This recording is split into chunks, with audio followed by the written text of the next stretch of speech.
Chapter 1. The rain came down in curtains, sweeping across the cliff tops like a grey veil.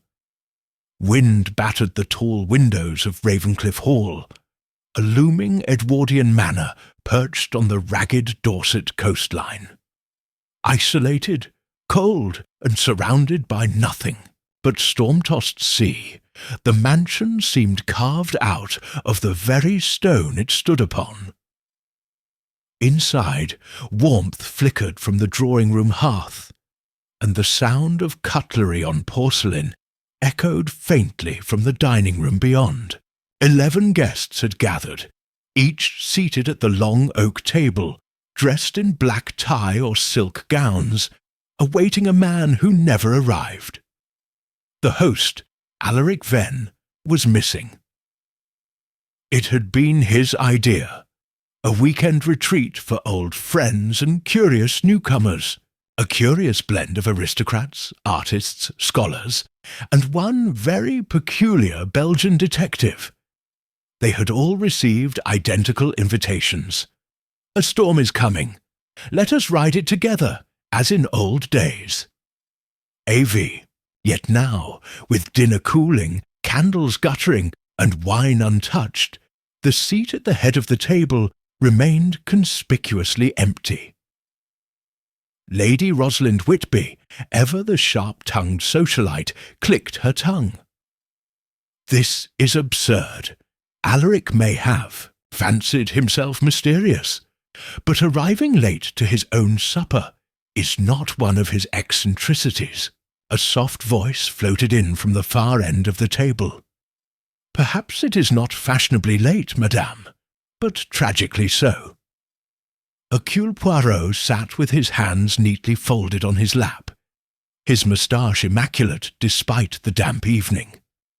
His eyes, however, were fixed not on the doorway, but the single-place setting before the empty chair.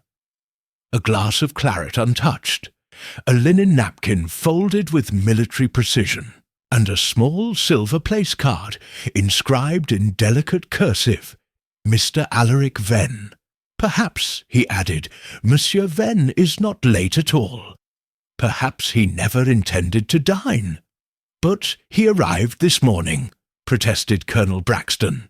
"I saw him myself in the library, quite alive, quite lucid, well, Alaric."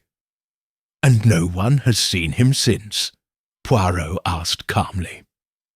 There was a general shifting of eyes. No one had. Lady Rosalind cleared her throat. "His luggage is here. His coat and cane by the door. Where could he have gone? No guest has left, and no one could arrive in this storm." A crash of thunder underscored her words. Poirot rose, walked to the hall, and examined the rack. A heavy walking stick rested exactly where it had stood since morning. A long black wool coat hung with raindrops still clinging to its hem. Fresh, not more than a few hours old. Curious. He returned to the room, gesturing for silence. "Forgive the interruption, mes amis, but I would ask something simple. When last did anyone hear Mr. Venn's voice?" There was a pause. Miss Eliza Hartwell, a pale governess with eyes like cracked glass, spoke softly. "At tea, around 4. He said he would retire to dress, but he never came down." "Indeed," Poirot murmured, turning back to the table, "and yet dinner was prepared. His place was set, but not touched." A rumble echoed from above, deep and wrong, like something shifting. "May I see his room?" Poirot asked. The housekeeper, a wiry woman named Mrs. Huxley, stepped forward. "Yes, sir. 2nd floor, east wing. Though I wouldn't. Well, it's locked, sir." "Locked?" Poirot raised an eyebrow. "Yes, sir. From the inside. That stopped everyone cold." Poirot looked from one face to another. "Then, mes amis, it is not a matter of when Mr. Venn will arrive. He walked to the foot of the staircase. Lightning flashed in the window behind him, throwing his silhouette onto the wall like a shadow of old justice. "It is a matter," he said softly, "of whether he ever truly arrived at all." Chapter 2. The staircase to the east wing groaned beneath their careful steps. Mrs. Huxley led the way, holding a flickering lantern, its flame casting long shadows along the wallpaper, faded maroon with curling edges, patterned with golden vines that twisted like secrets. The storm still lashed the windows, and the house seemed to creak with each gust, as if unsettled by its own silence. Poirot climbed with deliberate poise, one gloved hand grazing the banister, eyes never idle. Behind him, Hastings followed with a subtle unease in his step, the same unease he always felt when the atmosphere turned from peculiar to ominous. The corridor bent at a right angle, ending in a door of dark oak. Upon it hung a brass plaque, Alaric Venn. Mrs. Huxley paused, keys jangling nervously in her hand. "It's locked from the inside, Mr. Poirot. No one's gone in or out since I brought up his bags after luncheon. Merci, madame. Let us proceed, if you please." She fitted the master key into the lock. A soft click. Poirot raised a hand to stop her before she turned the handle. Colonel Braxton said he saw Monsieur Venn in the library around midday. "N'est-ce pas?" "Yes," Hastings confirmed. "Said he looked quite well." Poirot nodded once, then gently pushed open the door. A stale draught greeted them, tinged with cologne and something older, like cedar and neglect. The room was spacious, yet Spartan. A four-poster bed, neatly made, an armchair by the hearth, empty, and a tall wardrobe whose mirror bore a fogged ring, as if someone had stood before it breathing. The window, slightly ajar, rattled against its latch. But what caught Poirot's gaze was the vanity table. Upon it sat a razor, brush, and bowl, arranged as though in readiness. But the bowl was dry, the brush unused. The razor gleamed without a fleck of hair or soap. Poirot stepped closer, hands clasped behind his back. "Interesting," he murmured. Hastings peered over his shoulder. "He didn't shave?" "Non, mon ami. And yet the towel is unfolded, laid out precisely. The intention was there, but not the act." Poirot moved to the bed. No impression. In the duvet, the pillow untouched, he placed a hand on the sheets. "Cold," he said. "He never slept here." Mrs. Huxley swallowed hard. "But I saw him go in. I swear it." "Did you hear the door close behind him?" "Yes." "Did you remain long enough to hear a lock turn?" Her silence answered him. Poirot walked to the wardrobe. Inside hung 3 tailored suits, 1 velvet dinner jacket, and 2 cravats, all untouched. On the floor sat a monogrammed suitcase, opened but not unpacked. Its contents were undisturbed, still crisply folded, as if by a valet. He turned to Hastings. "What is missing, mon ami?" Hastings frowned. "Missing?" Poirot pointed towards the fireplace.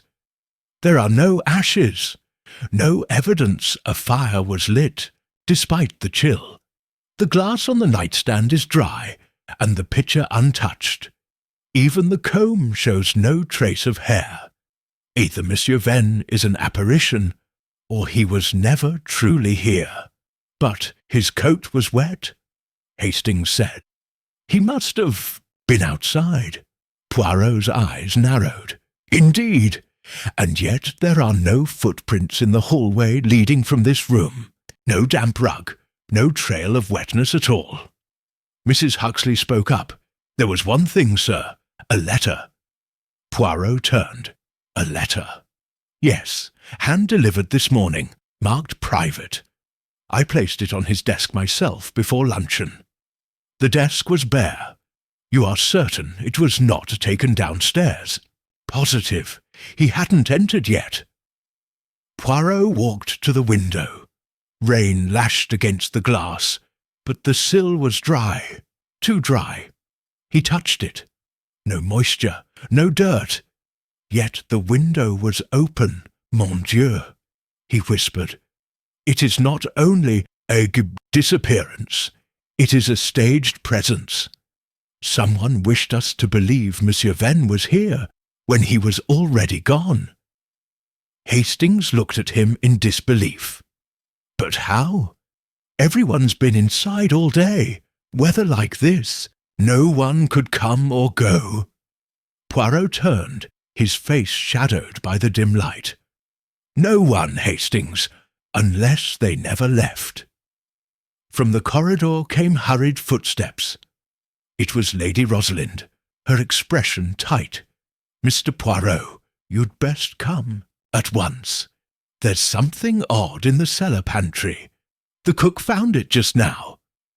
Poirot exchanged a glance with Hastings. "Lead the way, madam."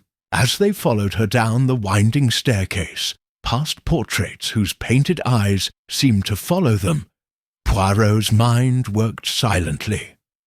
A dry razor. A window, too clean. A letter now vanished. A man had vanished, but not without leaving behind the smallest of contradictions.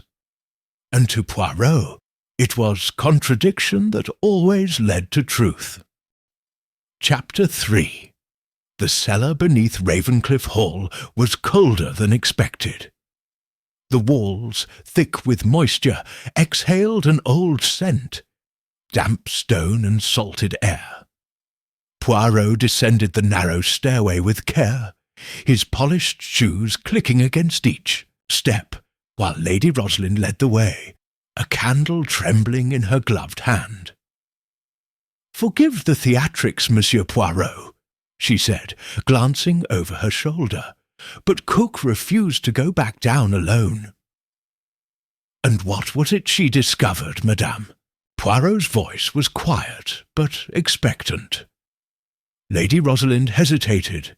"A shape under the cloth that covers the storage crates. She swore she saw a body." Poirot inclined his head. "Then let us remove doubt, non?" At the bottom of the steps, the air was colder still. Hastings pulled his collar tighter.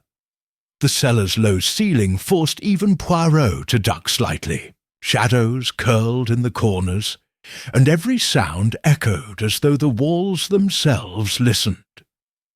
A long canvas tarp lay draped over a stack of crates to the left. Poirot approached slowly, Hastings behind him, the candlelight quivering. With 2 fingers, Poirot pinched the cloth and drew it back. No body. Instead, an assemblage of old mannequins stood inside the crates, lifeless figures dressed in moth-eaten garments from decades past. One had a missing arm. Another wore a monocle askew, as though mocking their alarm. "Ah," Poirot said with a small smile, "the illusion of presence, quite effective in dim light." Lady Rosalind exhaled. "Well, I feel like a fool." "On the contrary, madam, in matters of murder or mystery, every illusion demands examination." Poirot turned. "But you did not bring us down here solely for this, did you?" She hesitated again. "No, it's something else. In the adjacent room, the wine cellar was next, lined with dark bottles thick with dust." But what drew Poirot's attention was not the vintage. It was a large object wrapped in linen and leaning against the back wall. Lady Rosalind moved aside to let him pass. "I noticed it had been moved. Alaric would never allow that." Poirot gently unwrapped the cloth. It was a portrait, large, oil on canvas. Alaric Venn as a young man, dressed in a hunting jacket, a hound by his side. The style was formal, but not flattering. What stood out was the frame, cracked at the lower corner, as though recently dropped. Poirot leaned in, studying the damage. "When did you last see this upstairs?"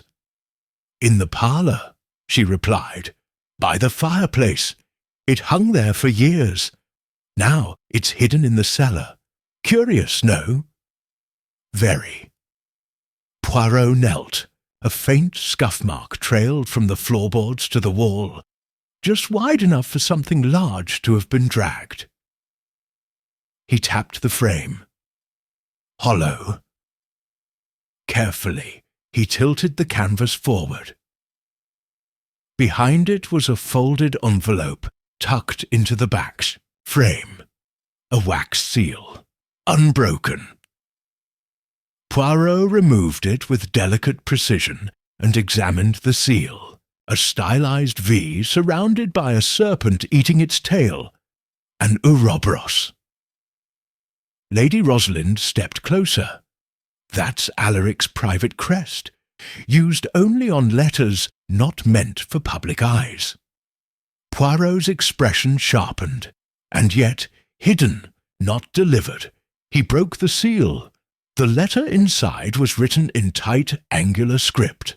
Poirot read in silence, brows rising slightly, as he reached the end. "What does it say?" Hastings asked. Poirot folded the paper, returning it to its envelope. "It says, mon ami, that Monsieur Venn feared for his life." Lady Rosalind gasped. "Feared? From whom?" Poirot looked up at her. "He does not name the person directly, but he writes of betrayal, of debts unpaid, not of money, but of loyalty, and he speaks of a face from the past, now wearing a mask of courtesy." "A threat among the guests?" Hastings asked. Poirot nodded. He suspected one of them. He invited them here to confirm it. And now he is gone. Lady Rosalind's eyes narrowed. "He always loved his little games. But this is too cruel." "Perhaps, madam, it is not a game at all." Poirot stepped back, glancing once more at the cracked corner of the frame. He hid the letter. Someone moved the portrait, which means someone else was searching. For what, I wonder? Footsteps sounded on the cellar stairs. A voice called down, "Mr. Hartnell, the estate's valet." "Begging your pardon, sir, but the guests are asking for you. There's been a development upstairs." Poirot's expression remained unreadable. "A development?" Hastings echoed. "Yes, sir. One of the guests has gone missing." Poirot looked at the envelope in his hand, then at the portrait, then towards the narrow stairs. "So it begins," he said. Chapter 4. The great hall of Ravencliff was unusually quiet when Poirot returned from the cellar. The sound of the storm muffled now by thick stone walls and heavier tension. The guests were gathered in a loose cluster by the hearth, some whispering, others staring at the flames with expressions drawn tight by unease. Mrs. Huxley stood at the centre, arms folded, voice clipped. "I've searched the entire west wing, top to bottom. No sign of her." Poirot stepped forward, Hastings at his side. "Who, madame?" "Miss Eliza Hartwell," the housekeeper replied. "No one's seen her since the dinner bell. And her bedroom doors open, empty." Lady Rosalind's voice cut through the group. "First Alaric, now the governess. What are we meant to believe? That they're eloping through the walls?" Colonel Braxton, scowling by the mantel, grunted. "Nonsense! Eliza Hartwell wouldn't have left without her satchel. She always carried it like a soldier with his pack. It's still on her chair." Poirot motioned gently with a hand. "Let us not leap, mes amis, to assumptions. First, we observe." Hio Chu turned to Mrs. Huxley. "Show me her room." Up the staircase once more. Poirot climbed steadily, his eyes already scanning the hallway for subtle signs. A shifted carpet corner, a thread caught on a door hinge. None presented themselves.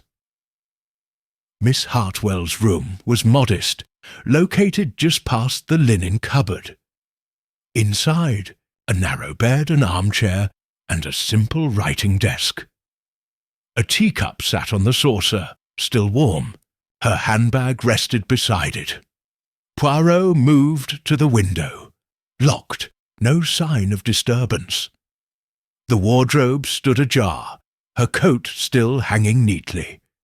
He ran a gloved hand along the inside of the collar, then stepped back. She did not pack, nor prepare to leave. If she vanished, it was without intent, or without choice. Hastings frowned.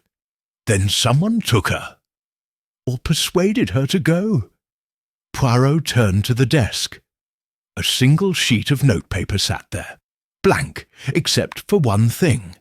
A pressed violet pinned with a rusted hairpin. It had not been there earlier, that day. He studied it carefully, then tucked it into his pocket. "Symbolism," he murmured. "An old language."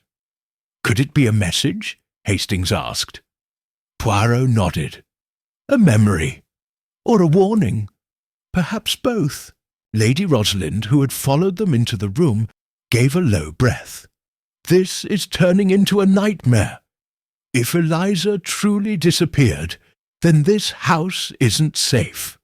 "On the contrary, madame," Poirot said softly. "It is the only place—" "That is," she blinked. "I don't follow." Poirot motioned toward the hall. "No one has come or gone. The storm has seen to that. The roads are impassable, the telephone lines dead, which means every answer lies within these walls, and within us." As they descended once more to the drawing-room, Poirot paused at A, the landing. A door nearby caught his eye, slightly ajar. He pushed it open. It was a music room, dusty but elegant, with a grand piano and faded curtains that barely filtered the stormlight.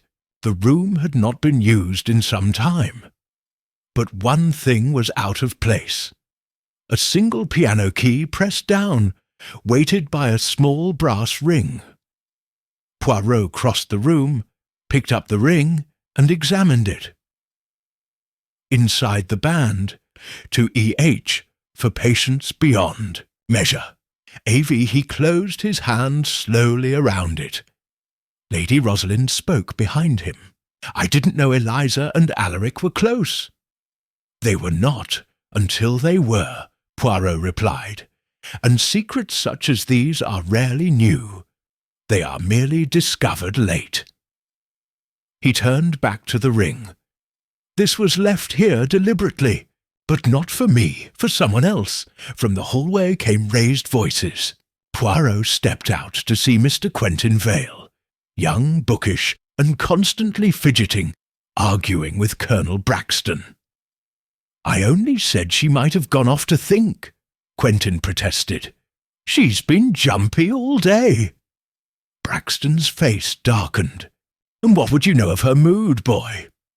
Quentin flushed. "I saw her earlier, around tea. She was in the gallery, staring at that old painting of Alaric, muttering to herself. When I asked if she was all right, she just said, 'The past never stays buried.' Then she walked off." "The gallery?" Poirot repeated. Quentin nodded quickly.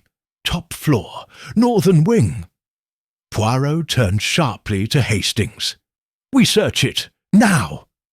The group split, Braxton, Lady Rosalind, and Mrs. Huxley returning to the others, while Poirot and Hastings climbed once again into the bones of the old house.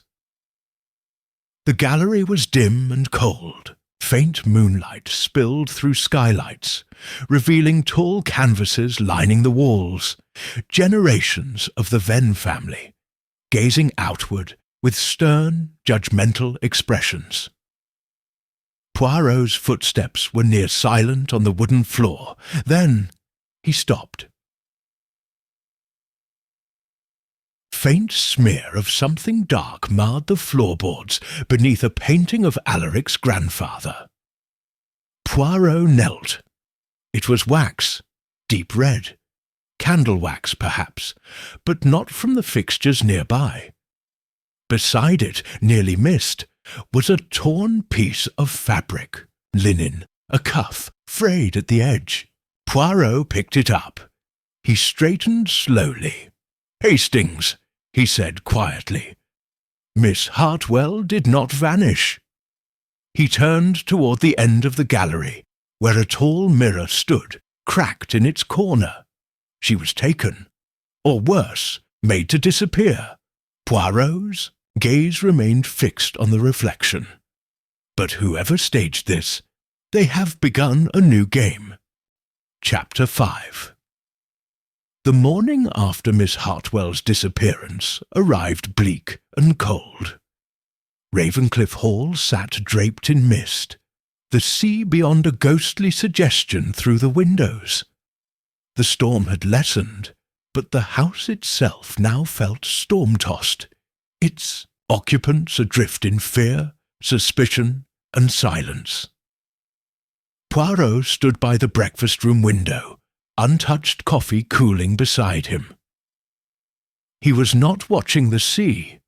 He was watching the people reflected in the glass behind him.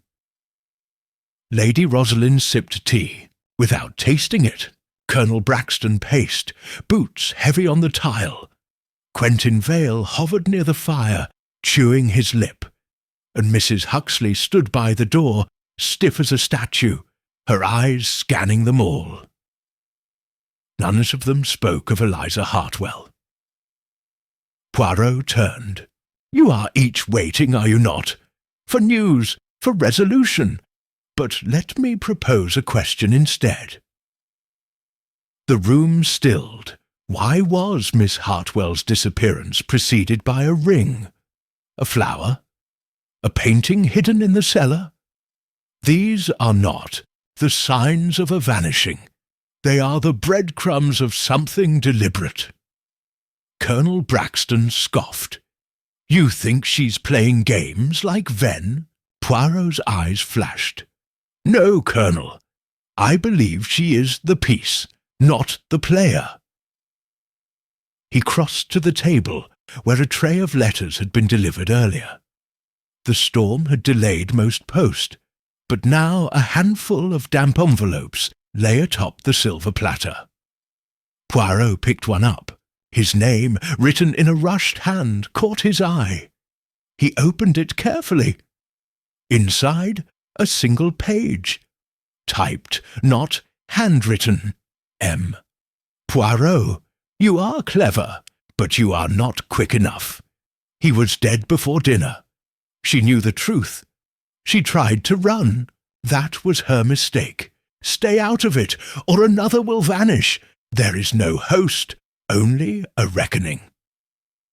Poirot read the words twice, then passed the letter silently to Hastings. Lady Rosalind's hand went to her chest. "Dead before dinner?" she whispered, but no one saw a body. Poirot answered softly, "Exactly." He turned toward Quentin. "You said Miss Hartwell was in the gallery before she vanished. Did you follow her?" Quentin shook his head. "No, she asked to be alone. I thought she was just distressed." Poirot considered him a moment, then moved to the sideboard. There, Resting beside a glass decanter lay something that did not belong. A torn envelope. Poirot picked it up, examining the address, to Eliza Hartwell. The handwriting was unmistakable. Alaric Vennes, elegant and angular. Hastings leaned in. She received a letter too. Poirot turned the envelope over. The seal had been broken. Inside, only a photograph remained. He slid it out slowly. It was old, creased black and white. 3 young people stood side by side. A younger Alaric in the centre, arm around a woman with short curls and unreadable eyes. On the other side, a boy not yet grown into his suit, his face unmistakably Quentin's, only thinner, more timid. Poirot held up the photo. Mademoiselle Hartwell was part of something larger. A triangle of history, perhaps. But more importantly, this photograph should not exist here. Quentin frowned. Why not? Poirot met his gaze. Because I saw this photo once before, 10 years ago, burned in a fireplace, in Geneva. Lady Rosalind looked between them. Are you saying this photo was destroyed? Poirot's voice lowered. I am saying it was meant to be destroyed, which makes its reappearance very strategic. Hastings paced slowly. Someone's putting these pieces in place. The letter, the ring, the flower, the photograph. But why? To taunt us? To direct us, Poirot said. To construct a narrative. He turned back to the letter. There is no host, only a reckoning. This is not simply a murder, he said softly. It is a revenge, carefully designed, and it began long before this gathering. From the hallway came a sudden shout. Poirot and Hastings exchanged a glance, then hurried out.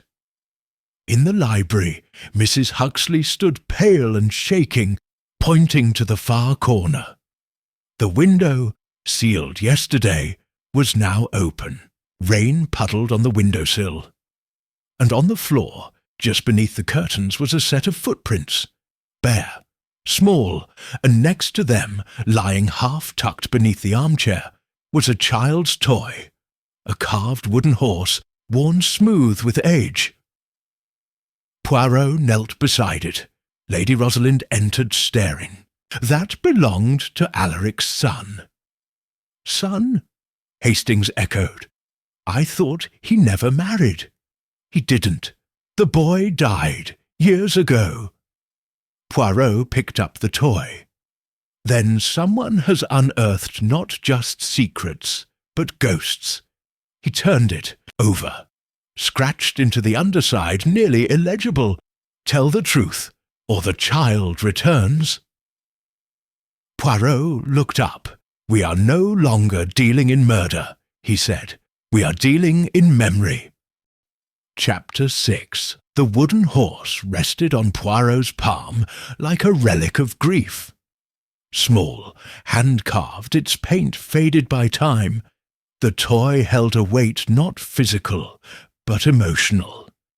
Grief sharpened into something else. He turned it again, eyes narrowing, on the message carved beneath. Tell the truth, or the child returns. The words were not meant to haunt. They were meant to provoke. Behind him, Hastings stepped cautiously closer. You believe this is meant for one of the guests? Poirot did not look up. No, mon ami, it is meant for all of them. He straightened, holding the toy gently. Alaric Venn did not simply vanish. He was made to vanish. And now Miss Hartwell has joined him, taken, silenced, or hidden. The one behind this has no interest in the truth being uncovered, unless it is the truth of their own design. A wind pushed through the broken window, drawing the heavy curtain into motion. Poirot watched it ripple, then caught the movement, something behind it. He crossed the room, parting the fabric with care. A mirror, tall, streaked with age, and cracked faintly at the edges. Behind it, mounted to the wall, was a small brass latch.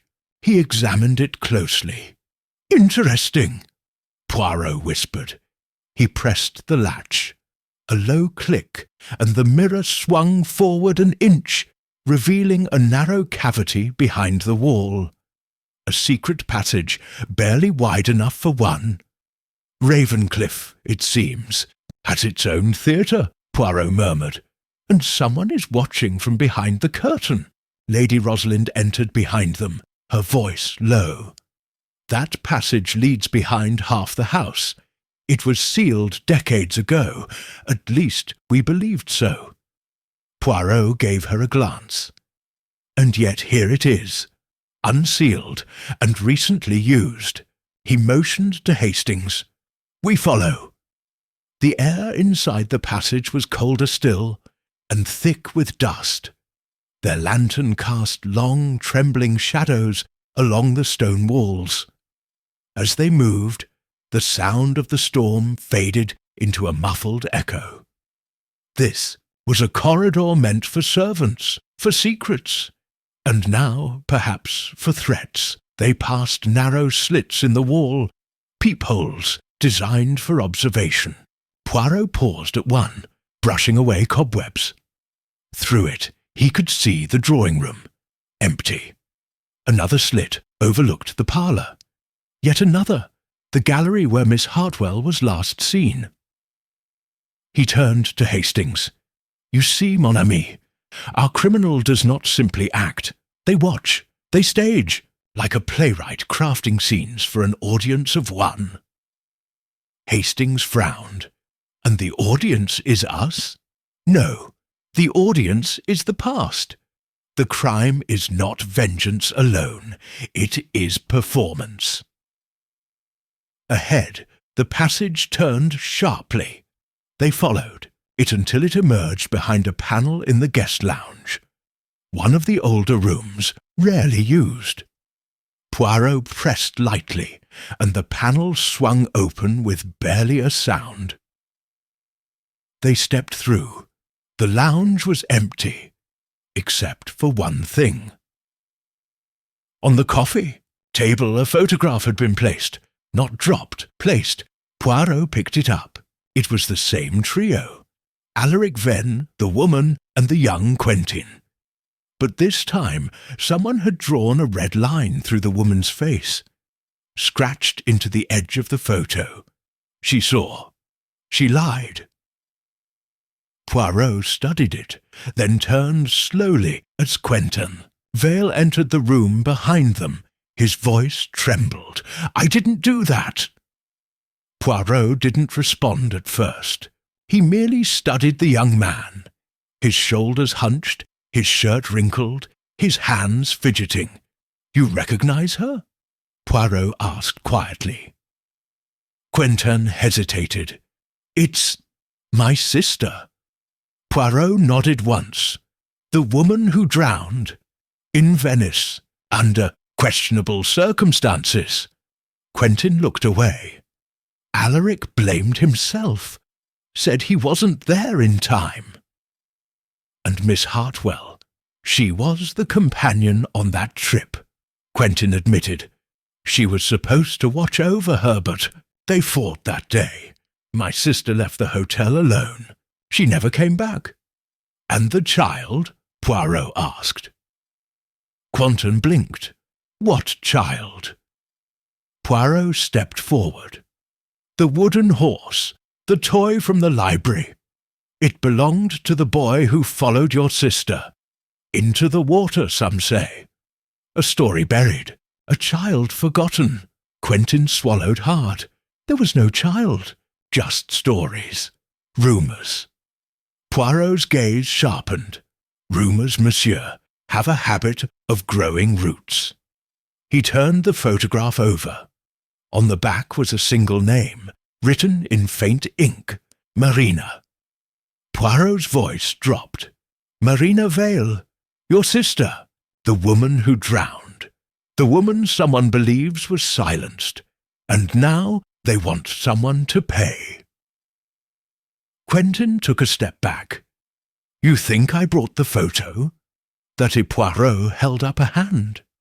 I think you are not the only one haunted by her name.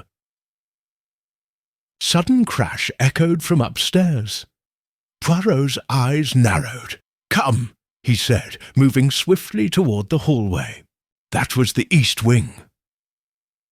Another sound followed, quieter this time, a whisper of something being dragged. As they reached the staircase, Poirot paused. On the banister lay a small smear of red, not blood, wax, the same deep crimson as before, led upward. Poirot followed slowly, methodically, one step, then another, each creak louder than the last. Chapter 7. The narrow staircase to the attic was steep, dust-ridden, and long disused. Poirot ascended without haste, one hand trailing the wall for balance, his keen eyes following the smear of crimson wax that dotted the wood like a breadcrumb trail into memory. Behind him, Hastings climbed in silence, boots creaking with each careful step. At the top, an arched door waited, swollen slightly from years of sea air. Poirot paused, fingers brushing the iron handle. No draughts, no broken glass, he said softly, and yet wax dripped from nowhere leads here. He opened the door. The attic was cavernous and dim, lit only by the glow of a single candle standing upright on the floorboards, its wax the same deep red puddled around its base. It cast a flickering halo onto the sloped ceiling and created a shifting web of shadows across the forgotten furniture and trunks stacked like tombstones in a forgotten graveyard. But what arrested Poirot's gaze was not the candle. It was the mirror tall, freestanding, draped in black cloth, except someone had pulled it half aside.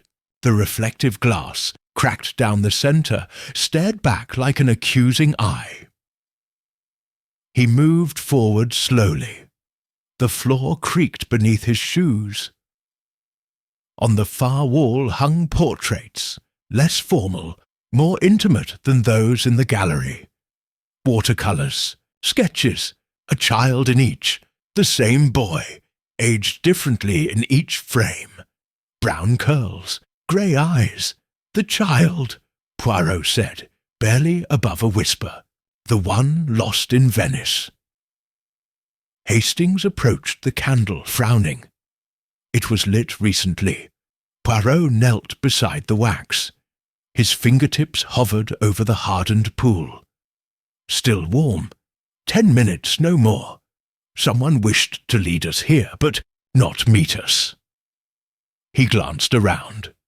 They leave the light, not the truth. Hastings looked to the portraits again. He must have been real then. The boy. Poirot nodded. Real enough to be painted. Real enough to be grieved. He stood and crossed to a trunk beneath the far eave.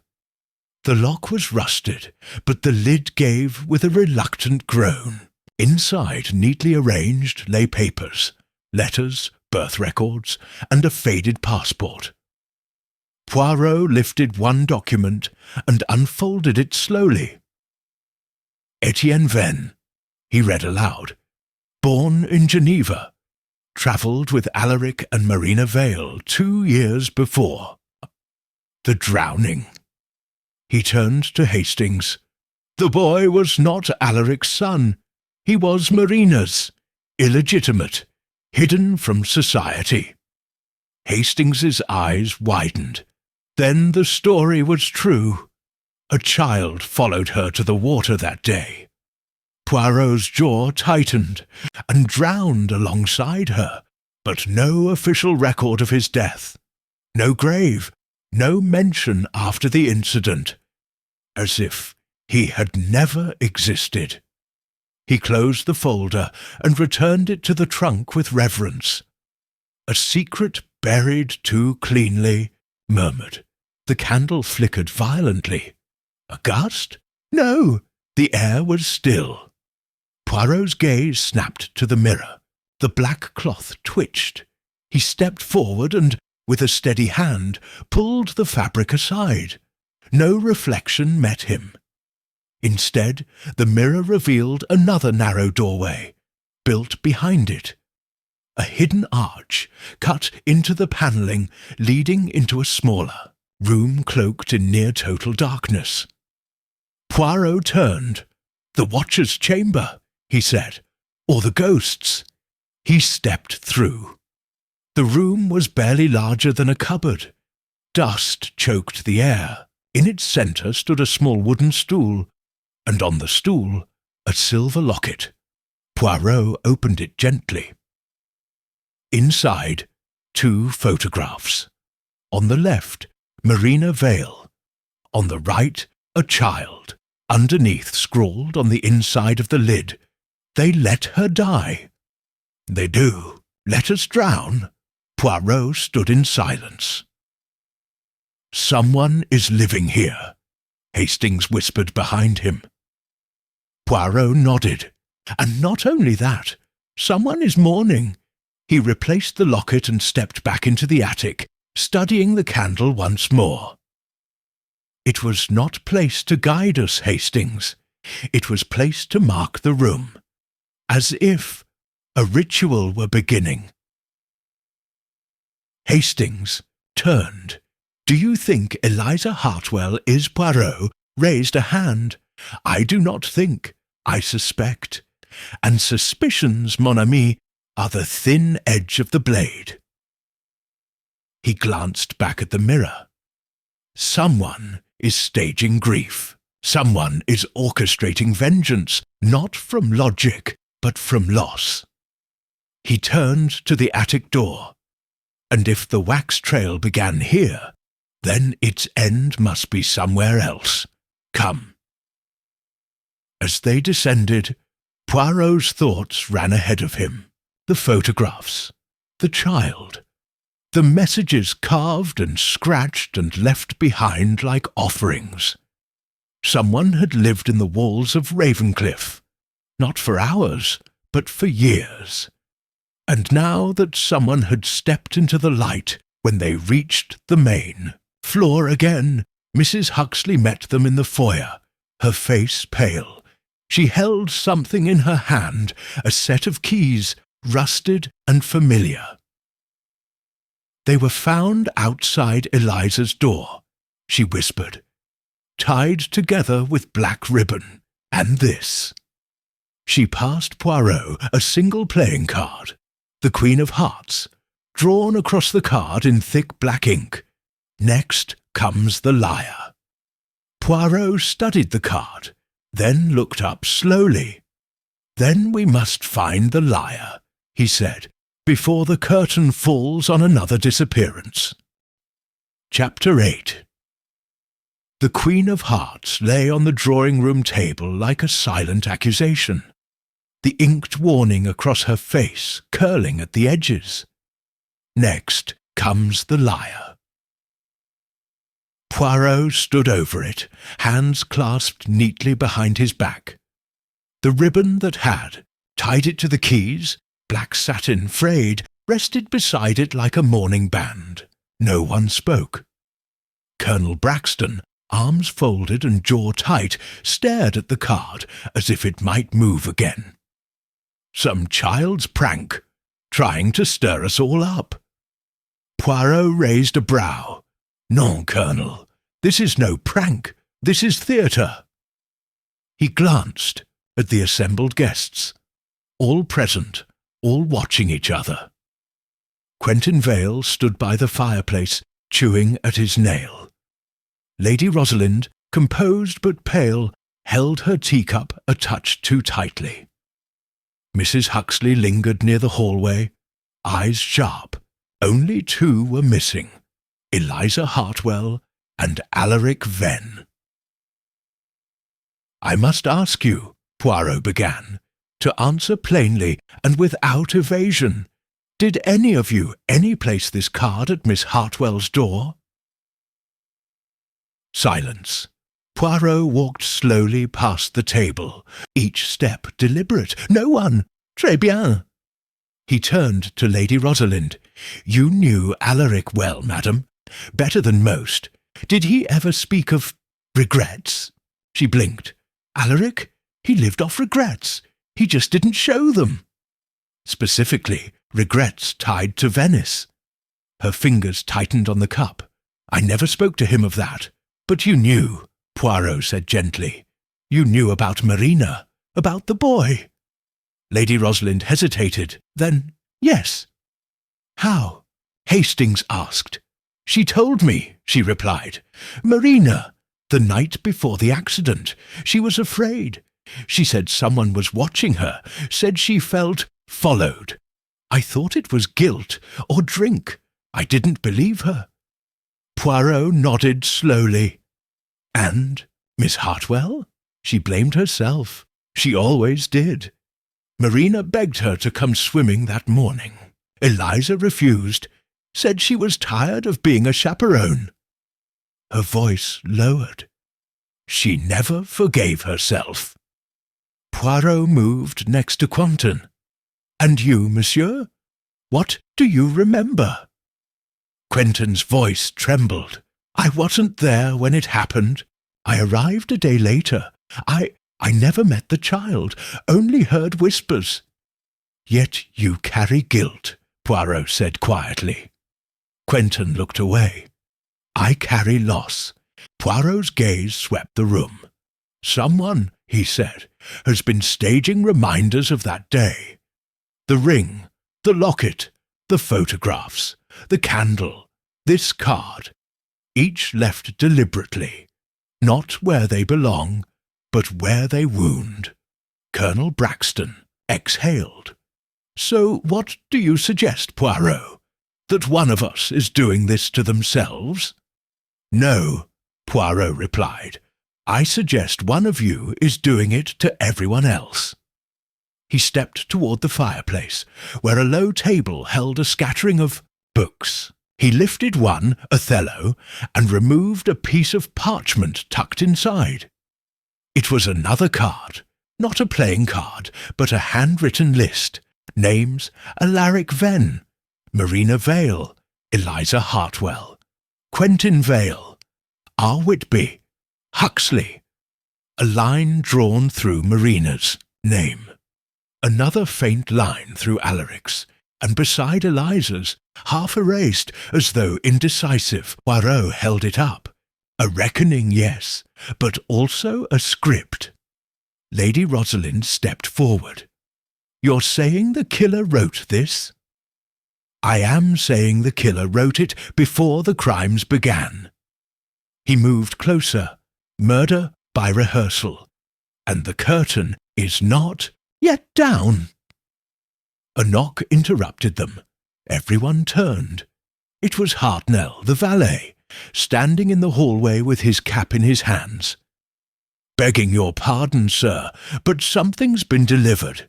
Not by post. Slipped under the front door." Poirot extended a hand. "Show me." Hartnell stepped forward and passed over a small envelope, sealed in wax. Poirot examined the seal. Once again, the Ouroboros. He broke it carefully and read the contents. 4 words: "The liar still breathes," and beneath it, a time. "SPM." Poirot folded the note. "It is now 7:45, he said quietly. He turned to the others. "Which means we have 15 minutes before another performance begins." Lady Rosalind stepped back. What does that mean? Another death? Poirot's eyes were unreadable. If this is theatre, madame, then we are approaching the final act. He looked to Hastings. We must search the east wing again, now, room by room. Looking for what? Hastings asked. Poirot's voice lowered. For the liar. Chapter 9. The hallways of the east wing stretched before them, dimly lit and unnervingly silent. The grandfather clock in the vestibule struck 8. Its slow, deliberate chime echoed through Ravencliff like a countdown. Poirot moved swiftly, each step light, eyes roving. Hastings followed close behind, holding a lantern to cut through the lingering gloom. They had searched this wing before, briefly, routinely, but now, under the weight of the anonymous note, every door, every seam, every shadow demanded new scrutiny. We must assume the liar is hiding, Poirot murmured, or is about to be revealed. Hastings gestured toward the last room on the corridor. That one's always locked, isn't it? Poirot approached. A simple door. No nameplate. Dust around the threshold, but a faint scuff near the base. He tried the handle. Locked. He withdrew the black-ribboned ring of keys Mrs. Huxley had found and sorted through them carefully. Click, the door creaked open. Inside, the air was stale and thick with age. The room had not seen daylight in years. Faint moonlight filtered through high windows, illuminating old furniture draped in sheets, ghostly shapes that stood like forgotten witnesses. But it was the scent that struck first. Lavender, mixed with something sharper, mildew, and beneath that the faintest trace of decaying paper and old perfume. Poirot stepped in and froze. On the wall opposite the door, a series of photographs had been pinned, not in frames but carefully, with thumbtacks and string. They formed a collage, faces, documents, news clippings. At the centre, a photo of Marina Vale. Surrounding it were images of the other guests. Alaric, Rosalind, Quentin, Eliza Hartwell. Even Mrs. Huxley, each was marked with red ink, notes scrawled beside them. Dates, names, accusations. It's a shrine, Hastings whispered. No, mon ami, Poirot replied grimly. It is an indictment. He stepped closer, examining the notes. Some were familiar newspaper clippings from the Venice tragedy. Others were handwritten journal entries. Poirot plucked one down. They laughed at her grief, dismissed her warnings. Alaric was too late on purpose. Rosalind lied. Quentin forgot. Hartwell watched her drown. He looked to Hastings. This is not the work of a madman. It is the work of someone exacting moral justice, as they see it. On the desk beneath the collage lay a thick notebook. Poirot opened it, flipping through pages filled with erratic writing. She screamed, and they did not come. Now they will. He turned another page. One by one, until they remember what they chose to forget. Poirot's voice softened. This is obsession, born from mourning. Hastings lowered the lantern, revealing a small door in the corner, painted the same colour as the wall, barely visible unless one was looking. Poirot crossed the room and opened it. Behind it, a stairwell, narrow, stone. It leads down, Hastings said. To what? Poirot murmured. We are already at the far end of the wing. They descended cautiously. The stone steps twisted, tightly, winding into darkness. At the bottom, A wooden door. Unmarked, Poirot pressed it open. A small chamber awaited. Stone walls. A single chair. A wash basin. A broken oil lamp. And Eliza Hartwell. She sat on the floor, her back to the wall, wrists bound in front with a torn bedsheet. Her eyes were wide, hollow, but alive. Poirot knelt beside her instantly. "Mademoiselle, you are safe." She blinked at him, her voice dry. "It wasn't Alaric." Hastings moved to untie her. "Who was it? Who brought you here?" But Eliza looked past them, up the stairs. "He's watching," she whispered. "He never left. He never left the house." Poirot stood sharply. "Who?" Eliza's eyes filled, not with fear, but guilt. "I thought he died, but I was wrong." Hastings glanced at Poirot. "She's delirious." "No, Hastings," Poirot said quietly. "She is remembering." Poirot turned to the door. Above them, faint footsteps echoed on the stone. Someone had followed them down. Chapter 10. The footsteps paused, then retreated swiftly upward, echoing away into silence. Poirot listened intently, eyes narrowed, counting each fading step before turning back to Eliza Hartwell, who shivered quietly against the cold stone wall. Poirot knelt beside her, voice gentle yet firm. "Mademoiselle Hartwell, you must speak quickly. Who has kept you here?" Her voice shook with exhaustion and shame. "Etienne Venn?" Hastings echoed incredulously. "But he drowned." "No," she interrupted, her eyes wide with grief. "He survived. Marina drowned, yes, but Etienne, he survived that day, pulled from the water by a local fisherman. Alaric knew. He promised to care for the boy, but he didn't. He locked Etienne away." Poirot's expression tightened with clarity. "In Ravencliff." She nodded weakly. "Hidden from everyone, even me. I only discovered it recently. Alaric never forgave himself for Marina's death, and Etienne was the living reminder of that guilt. So he hid the child, raised him secretly away from the world, until Etienne grew older and angry." She swallowed painfully. "He blamed us all, especially me." "Because you were there that day," Poirot said softly, "and did nothing." "I didn't realize," she choked, tears sliding down her face. "Marina was desperate, and I turned away. Etienne knew. He remembered." Poirot glanced upward toward the stairs. "And Monsieur Venn's disappearance?" Etienne confronted Alaric. "I heard them arguing. Alaric threatened to reveal everything. Etienne said he would rather see the house burn than live with the shame any longer."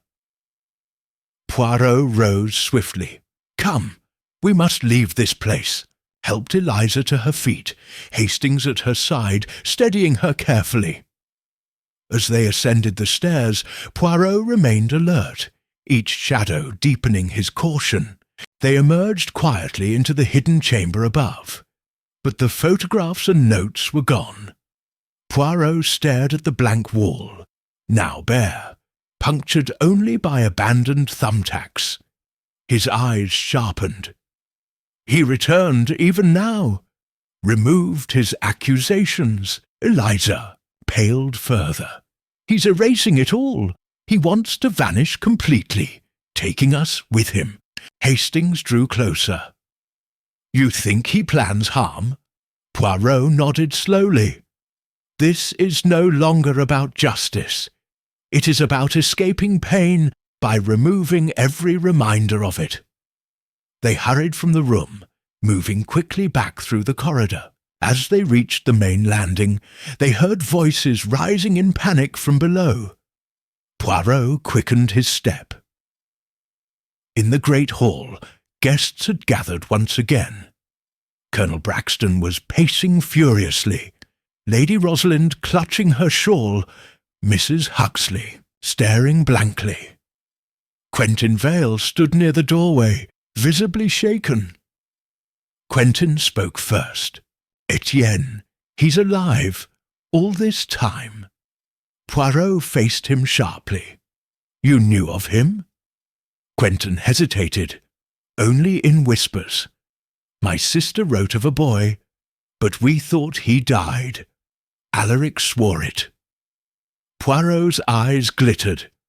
"Monsieur Vennes, guilt was his torment, but guilt is not confined solely to him." Lady Rosalind stepped forward, eyes wet. "I admit, I ignored Marina's pleas. I pretended I never saw her fear. But Etienne, if he's still here, he must be helped, not hunted," Colonel Braxton scoffed. "Helped? The man's taken hostages, for God's sake."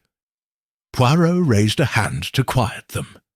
"Etienne Venn is not a ghost. He is a young man, isolated, alone, consumed by grief and rage.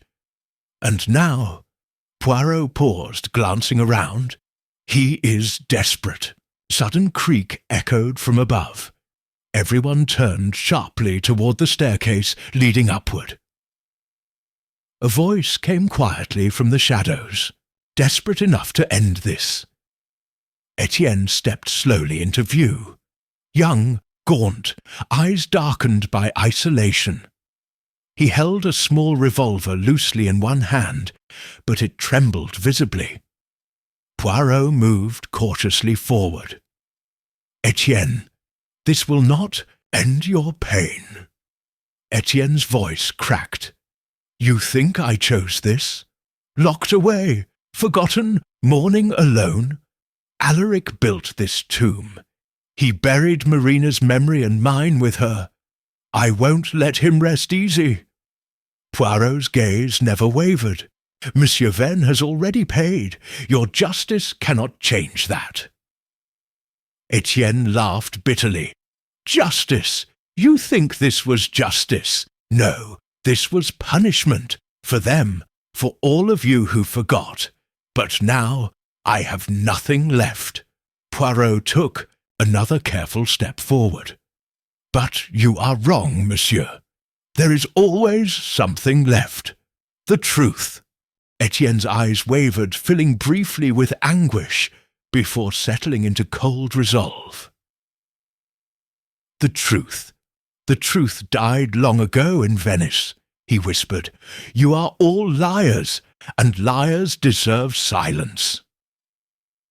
Without another word, he stepped backward, into the shadows, toward the open door of the gallery behind him. He raised his arm, holding the revolver unsteadily. Poirot's voice sharpened urgently. "Etienne, wait!" But Etienne's gaze had already shifted beyond Poirot, locked now onto Quentin Vale. His voice was raw, stripped bare. "My mother drowned because of your neglect, your cowardice." Quentin paled, stepping back helplessly. "I didn't know. I was a child." Etienne shook his head, eyes glittering with tears. "Then perhaps we were both lost children." The revolver wavered, poised, trembling in his grip. The room held its breath. Then Etienne suddenly turned, darted into the gallery, and slammed the heavy door shut. A key turned harshly in the lock. Poirot moved swiftly, hand pressed to the closed door. It would not yield. From within there came the slow sound of furniture scraping against wood, the shifting of weight and intention. Poirot's eyes widened. "The window," he said. "He plans to silence his pain with a final act." Chapter 11. Poirot pressed urgently against the locked gallery door, rattling the handle futilely. Within, Etienne's footsteps echoed, measured and deliberate, each sound amplifying the mounting dread. "Etienne!" Poirot called sharply, his voice commanding yet tinged with compassion. "Do not silence yourself. It will not erase the pain, only deepen it." No reply, only silence, then another scrape of furniture across the floorboards. Colonel Braxton moved to Poirot's side, shoulder bracing against the door. "Step back, man. It'll give." He slammed into it repeatedly, Wood groaning in protest, but refusing to yield. Poirot stepped away, eyes scanning quickly. Another way in, the passage. He pivoted sharply towards the hidden corridor entrance he had discovered earlier. Hastings followed swiftly, lantern lifted, guiding them through the narrow darkness towards the gallery. Shadows flickered like living things upon the rough stone walls as they hastened. Within moments they emerged behind a tapestry at the far end of the gallery, quietly stepping onto the thick carpet. Etienne stood at the open window opposite, the night air whipping the drapes around him. He had climbed onto the wide stone ledge, revolver discarded on the floor, his face turned toward the restless sea beyond. Poirot approached slowly, carefully, his voice gentle but clear. "Etienne, listen to me. You have punished yourself enough." Etienne did not turn, but his shoulders stiffened. "I was never meant to live," he murmured, barely audible above the wind.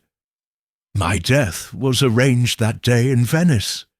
Marina's tragedy, my own obscurity. I've been a ghost since." Poirot took another cautious step. "Non, monsieur.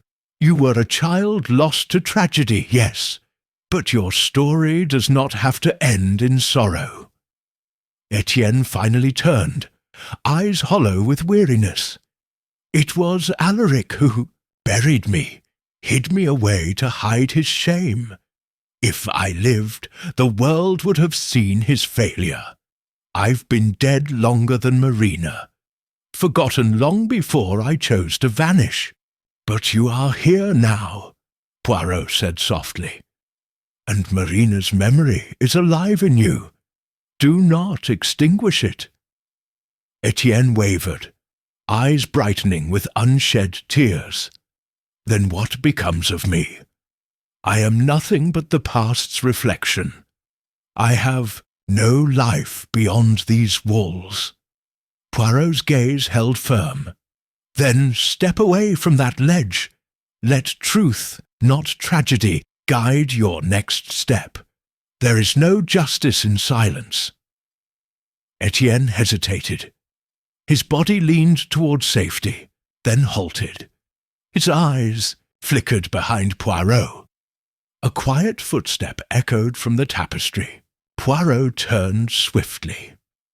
Lady Rosalind stood frozen, her face pale as marble, eyes fixed upon Etienne.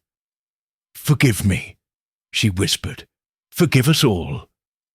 Etienne's expression twisted painfully. "Rosalind, you pretended Marina was paranoid, unstable. She trusted you." Rosalind nodded slowly, her voice breaking. "And I betrayed her trust out of cowardice. You have punished me well, but Marina wouldn't want more suffering. Come down, Etienne, please." Poirot held his breath, watching the fragile hope cross Etienne's features. But then another sound shattered the moment. The door behind them burst open violently. Colonel Braxton stormed in, Quentin Vale and Mrs. Huxley behind him. Etienne jerked sharply at their sudden appearance, losing his footing. Poirot lunged forward instinctively, reaching desperately. His fingers grasped Etienne's arm, pulling him back just in time. Etienne collapsed to the floor, breath ragged, trembling violently. Rosalind rushed forward, kneeling beside him. "Etienne!" But Colonel Braxton's attention was elsewhere. "Poirot, look!" They all turned toward a recess in the gallery wall, revealed clearly by Etienne's shifting of furniture. A hidden alcove had been exposed, its narrow doorway slightly ajar, revealing a dark, shallow space within. Poirot moved toward it, peering cautiously inside.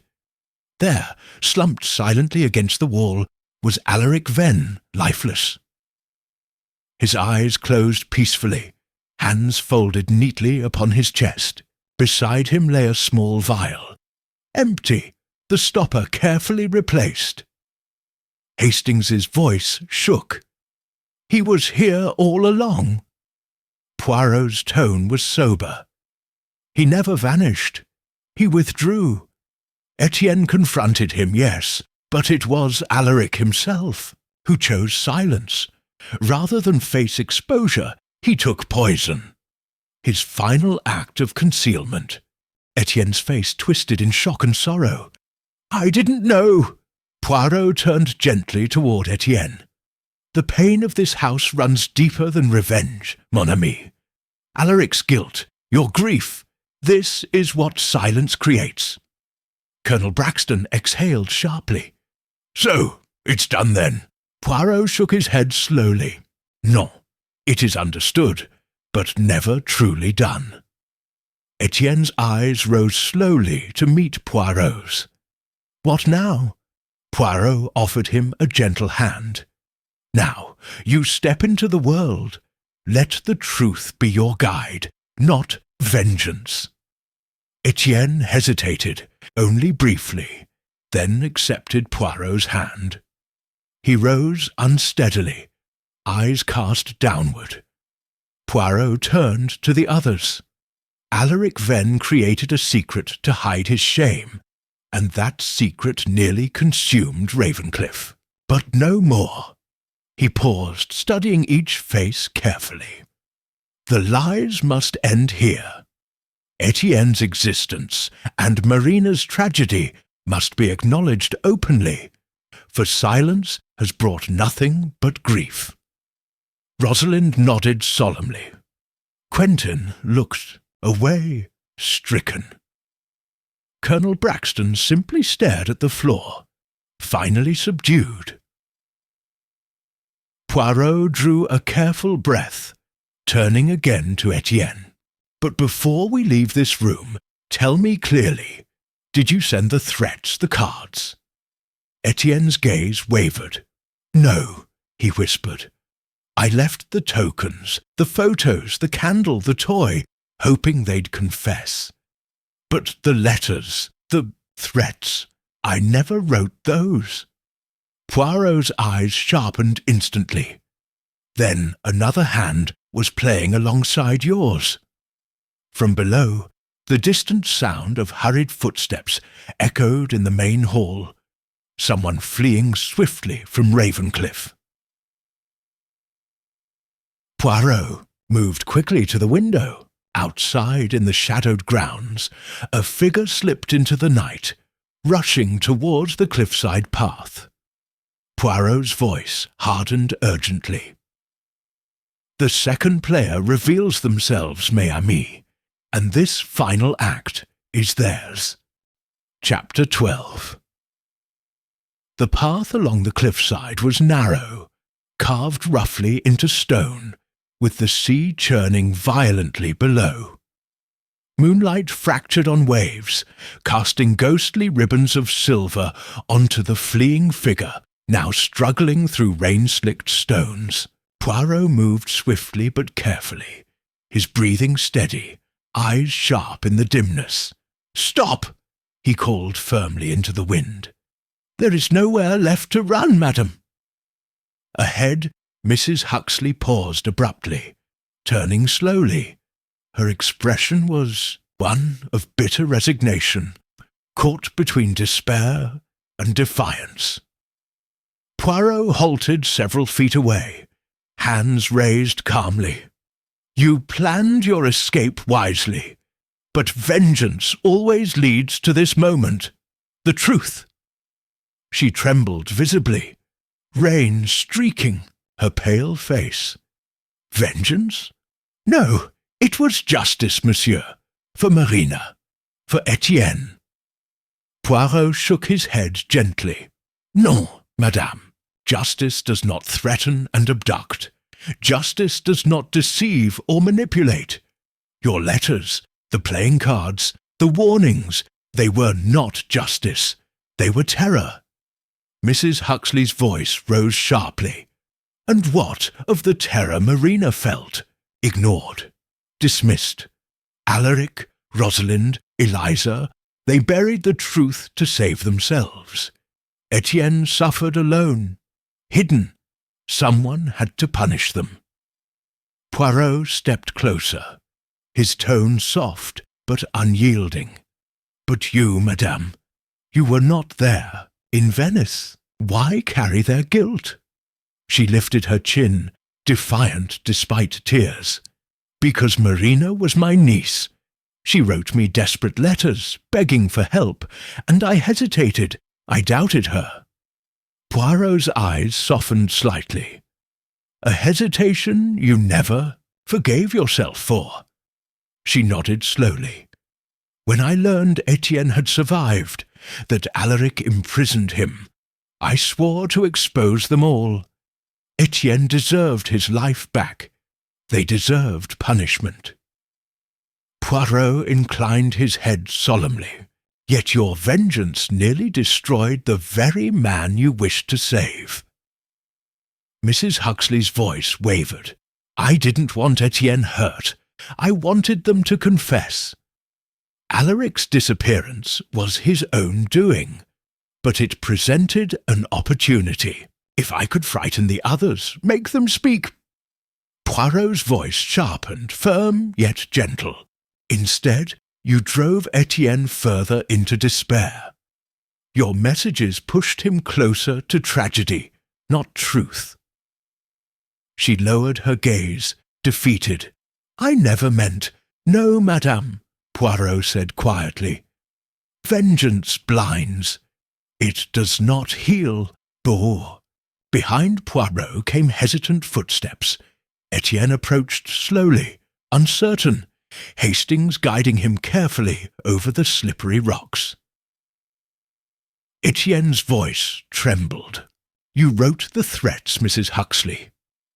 She turned to him, shame evident. Etienne, forgive me.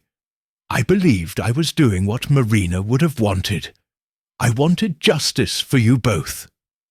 He shook his head sadly. Justice can't change what happened. It can't bring back my mother. It can't return my stolen years. Your justice was no better than Alaric's silence. Poirot stepped carefully between them, voice gentle. The past is immutable, but the future can still hold peace. If you choose it.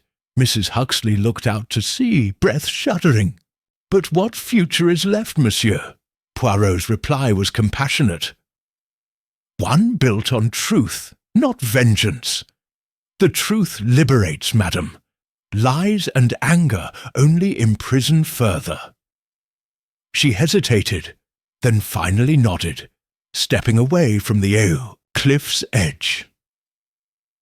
As they turned back toward Ravencliff, Poirot paused, looking out at the restless sea once more. The waves crashed and withdrew, an endless rhythm of memory and forgetting. Hours later, inside Ravencliff's drawing room, the remaining guests sat quietly, exhaustion marking every face. Poirot stood beside the hearth, firelight flickering gently across his features. Lady Rosalind spoke first, her voice soft with remorse. We were all responsible, weren't we? Each of us in our own way. Poirot inclined his head slowly. Guilt. Shared is guilt lessened, madam. Silence was your true enemy, more destructive than any single act. Quentin shifted uncomfortably. And Etienne? What becomes of him now? Poirot regarded him kindly. He begins again, no longer hidden, no longer a ghost. The world awaits him. Perhaps you may yet find peace, Monsieur Vale, together." Colonel Braxton exhaled heavily. "So it ends?" Poirot smiled faintly. "No, Colonel, it does not end, it changes. Tragedy reshapes, justice heals, but truth always persists." Hastings, standing quietly by the mantel, spoke gently. "And Ravencliff? What becomes of it?" Poirot glanced around slowly. "Ravencliff is no longer a tomb. It is merely a house. The ghosts that haunted it, secrets, shame, grief, have found release." He moved toward the door, pausing briefly. "But remember this always. Silence may hide the past, but it never erases it. True justice, true peace, comes only when truth is spoken aloud." Poirot stepped into the corridor. Etienne waited quietly, uncertain yet hopeful, eyes no longer shadowed by bitterness. Poirot placed a reassuring hand on Etienne's shoulder. "Courage, mon ami. The past no longer controls you. Now your life is your own." Etienne nodded, slowly, stepping forward into the quiet hallway, toward the open front door, the first hints of dawn gently illuminating his path.